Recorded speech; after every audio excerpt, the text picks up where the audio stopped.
Ala, we dada wewe. Una kichwa mzuri ama unatembea na laana kwa hiyo kichwa yako? Tunapata tu dada mzuri, ameumbika, ni mrembo wenyewe, ukimwangalia unafikiri huyu alitoka mbinguni akaamka kwa hii dunia. Alafu eti kamekazana tu kanaambia bwana wenyewe, haki babe, usiwahi ni cheat. Babe asiwahi kucheat. Yaani kama amemcheat bibi yake mwenye amezaa naye watoto, alafu haki babe, usiwahi ni cheat. Wewe ni nani? Wewe ni nani kwake? Wewe ni nani asikucheat? We, strong advice kwako. Achana na bwana wenyewe, tafuta wa kwako, mwambie aje, babe acha kunicheat. Bure unajidanganya.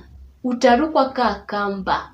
Wewe ni kiraka tu kama viraka zingine. Tafuta bwana yako, hustle na yeye, ujipange.